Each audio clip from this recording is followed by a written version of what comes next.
As always, I'll be sharing the books that I've read this month in May. I've read a total of 3 books. I had actually finished filming and editing my book review on the book I'm about to share. I decided to go back on to my editing software to do some final tweaks and edits, and I accidentally deleted the clip file, which sucks because I initially decided to pick up the camera and give my raw opinions and thoughts about the book right after finishing it. Here I am refilming it. I don't have the physical copy with me because I had already returned the book back to the library, but the book I'm talking about is Troubling Love by Elena Ferrante. So the story follows a woman who is trying to uncover the mysterious death of her mother. Her mother had passed away from drowning herself, and the narrator is determined to relive the moments that led up to her mother's passing. This might be my least favorite book that I've read this year so far. And I say this with a pretty heavy heart because I do really love Elena Ferrante's writing. It's the whole reason why I decided to pick up Troubling Love, because I missed her writing from when I read My Brilliant Friend last year. I will say, though, Troubling Love did disappoint me a bit, mainly because I also hadn't expected a book like this to be written by Elena Ferrante. I'll start with the progression of the story. For me, it felt like an extremely long and treacherous walk. As I was going through the book, it just felt like I was walking for what felt like forever with no end destination. This book is pretty short too. It was less than 200 pages and a lot shorter than the books that I've read this year, but it still managed to have an extremely slow story pace. A word I would describe this book to me, it felt extremely ugly. The plot, the descriptions of the environments and the abuse, the characters and their relationships all felt extremely ugly. I felt very uncomfortable reading this book, and each time I picked it up, I feel this dread. It was almost even agonizing because not only did it feel like the book was going nowhere, but I just could not resonate with anything throughout the story aside from the ending. Considering that this is Elena Ferrante's first published novel, I could be wrong, please correct me if I am. It also wasn't extremely Elena Ferrante's writing style. At least it wasn't as distinct and much like her tone in the books that she's published, like My Brilliant Friend. Everything about it just seems extremely graphic and disgusting and uncomfortable. The story also highlighted the mother-daughter relationship. I love the complexities of female relationships. I've mentioned this multiple times before. However, the relationships and the external factors that contribute to the mother's passing kind of taints the relationship between the mother and the daughter, and we don't see much of that in the story. Again, aside from, I'd say, the ending, maybe even at certain parts of the book, but there was just so much going on from the other characters that kind of play a role into how the narrator is trying to navigate finding the reasoning behind her mother's passing and also recalling her experiences with her mother, that the mother-daughter relationship that I was expecting out of this book just did not. It's just something I wasn't expecting, is all I was trying to say. This has not deterred me from reading more of Elena Ferrante's works. In fact, I think it's urged me even more. Okay, I don't want to make this specific book review any longer. I'm back and I'm going to share the last 2 books that I've read in May. I'm going to start with this one. This is Asleep by Banana Yoshimoto. This is my very first book from her, and I've heard tremendously great things about the stuff that she's written. But I came across this at Strand, which is one of my favorite bookstores in the city. I've never really heard anybody else talk about Asleep specifically when it comes to Banana Yoshimoto's works. This is a collection of short stories, though I would categorize it as 3 short novellas, and all of these stories are surrounding themes of love, loss, and grief, with this passing element of sleep. Whether it might be too much of it or too little of it, many of these characters have rather taboo and non-conventional relationships with one another. There is a slightly dreamy like writing tone in this. I don't know if this is the author's intent or this is just her writing style to begin with, but I think it works pretty well with a book that kind of covers the topic of sleep. The story itself is not necessarily focused on the ideas of sleep, but rather those relationships and the way the characters develop and how they deal with love, loss, and grief that ultimately affects the way that they sleep. Yeah, this was a quiet book for sure, but there is some profound moments in some of the stories that I think left a bit of an impression on me. And then on to the last book I read in May, which is Pride and Prejudice by Jane Austen. I actually recently finished this, not even a day ago. Even at times when I didn't feel like picking up the book, I just listened to the audiobook on its own. I did really enjoy that experience. And a part of me just could not help myself and compare the book to the movie that I watched. For reference, I've already watched the 2005 adaptation before even reading the book, and I actually recently rewatched the movie because I started reading Pride and Prejudice. I recognize the movie more of the romantic aspect. In the movie, it's definitely depicted way more, especially with the romantic scenes and the tension.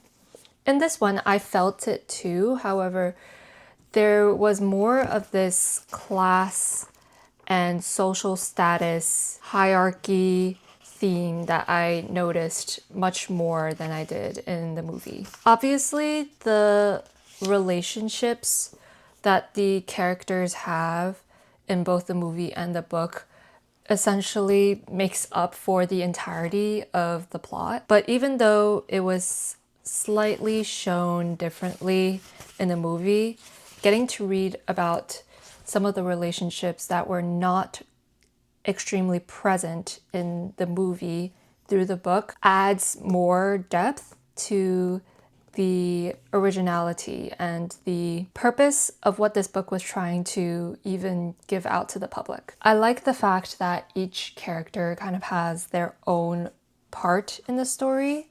There's a little bit of lore and also a little bit of action of what happens to each character. So those are my thoughts on these two books. I actually have nothing to do today. I was going to run some errands. I have to send out a package to the post office, and then I have to clean my room. I've already switched out the bed sheets and everything. I also have to stop by somewhere else on the way to the post office to check up on something. But before I do that, I'm going to share some books that I've recently picked up over the past 2-ish months. So I don't even remember which books I haven't shown, so I'm gonna quickly pick them out. Okay, oh wow, this is quite a handful.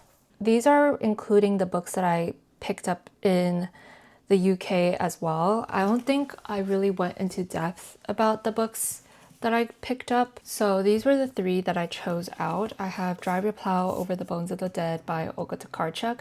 I've already read this last year and it became one of my favorite books, so I wanted to keep a physical copy. I also picked up Penin by Vladimir Nabokov. One of my goals was to purchase more Penguin Modern Classics in the UK. From what I can tell, a lot of people compare this book to Stoner by John Williams, which I also haven't read. However, this book is less depressing and more wittier than John Williams' Stoner, so we'll have to see. Maybe I'll read both books and compare them in the future. Finally, Sisters by a River by Barbara Comyns. This is the book that Melissa, the post office girl, or Beware of Pity on her social media handles, had recommended. And I do really like a lot of Barbara Comyns' works, and I've already read 3 from her so far. This one is only available in the UK though, so I decided to choose this book. And those were the 3 that I had picked up in London. And then when I went to Strand Bookstore and picked up Asleep, I also picked up Loving Without Tears by Molly Keene. MJ Farrell was actually a pseudonym that she went by, and this book has to do with the mother-daughter relationship. And I got this for $5. Simply Put by Ben Gutman. So this book was actually written by one of my professors. I actually recently graduated. I graduated yesterday. And so his class was one of the few last classes of my undergraduate school year, and he had written a book, Why Clear Messages Win and How to Design Them.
I was in the middle of getting ready because I have a meeting to attend first thing in the morning. I also have something important to do at 3, and then I have a birthday dinner to attend. But I don't want to stay out longer in the city than I need to. I'm just going to come back home right after the meeting and then head back out for the dinner, which is not ideal, but I really don't want to stay in the city. Okay, so I wanted to share some general updates, mainly on things I've been watching and some things that I bought recently. I'll start with the things that I bought. I'm already wearing 2 pieces. These are the Henley shirts from Uniqlo. I got one in gray and black and just layered them together. I also got their smart pants, their J.W. Anderson jeans, some bootcut jeans, and also a white t-shirt. I haven't bought that many pieces of clothing in an extremely long time. I tend to be a bit more conscious about my purchasing habits, especially when it comes to apparel items, because I've learned my lesson from when I was in high school and I used to just purchase so many clothes at once and then I just never wore them ever again. The quality also wasn't the greatest. I also got this. It's a Sniffs Crumb Couture. It was on sale, which is the only reason why I decided to buy it. It smells like a jammy, flaky, buttery croissant. Extremely fruity and decadent. And I feel that this might be offensive if I were to wear this out during this summer. So I'm going to put this away and bring her back out once winter comes back. I think that's it. My sister did also end up buying me a Nyota. I still have the packaging because it's so cute. She got me this one from We Are the Stars. We Are All Stars. It also lights up, and she has a book as well, so it's super fitting when I put it on my bookshelf. I've also been watching a lot of dramas recently. So I just finished watching Teach You a Lesson last night. That one highlights the flaws in Korea's education system. I've also been watching Doctor on the Edge, Sold Out on You, slowly but surely getting through that one just because it's already finished and I don't feel the urge to watch it. My Real Nemesis. I've also been slowly getting through Dazzling. This one's a C-drama. And then I was planning to start Severance tonight. That one is an American show. As for movies, so in the last video, I shared my thoughts on movies that I've watched so far this year. I did end up watching Obsession a few days back with my friends. I regret watching the 9 p.m. showtime because the walk back to the car left me with so much paranoia. And I came back home. I was so scared to fall asleep because I don't like the idea of nightmares. I don't like having nightmares, but I ended up sleeping just fine. I still have yet to watch Backrooms and Scary Movie 6, which already came out the day that I went to go see Obsession. So I definitely will watch those in the next coming weeks. As for Obsession though, I did enjoy it. Even though it is a horror movie and I will never, ever willingly choose to watch a horror movie in the theaters, this one was an exception because there were just so many good reviews on it. It was just so well thought out. The whole plot, the cinematography, the sounds, and it also does reflect if the man is insecure, does not know how to deal with rejection, and how his misery all of a sudden becomes everybody's problem. There were many theories circulating online. I'm not going to spoil much, but there was one I think made a lot of sense to me, and it has to do with the relation between the cat in the movie and also Nikki, the main female character. Okay, I'm extremely hungry, so I'm gonna go eat breakfast, head out, and then I'm gonna go to dinner. I can't wait. I'm going to bring, I think I can finish this within the next few days. This much left. It's just the deductions part.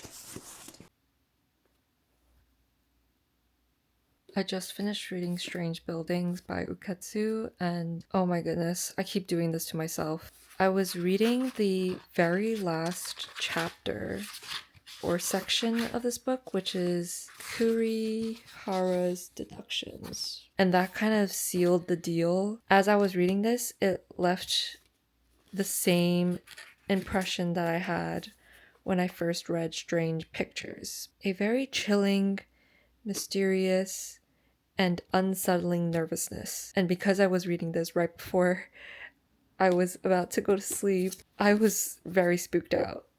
I still feel very spooked. Obviously, I feel bad for the characters, and the way that the story ended also left this very heartbreaking and also dreary feeling. But oh my goodness, I just cannot. This whole story really spooked me. So I'm going to distract myself and read Crazy Genie by Ines Cognati for the rest of tonight. I am near or past the halfway mark at this point. I cannot think about this book right now. I will not let it ruminate in my head just so that I could get good sleep tonight. I'm extremely sensitive when it comes to things like horror, thrillers, anything with a very unsettling feeling that I know will mess with my sleep. And I am not about to let that book disrupt my sleeping patterns. So I'm going to read this for the rest of tonight and not think about that book. I did really like it. I make it sound like I hated it, but it was enjoyable. It's just I'm very spooked out. It is past 12 a.m. right now, and I should be sleeping soon, but I feel the urge to distract myself with something else before I head to sleep.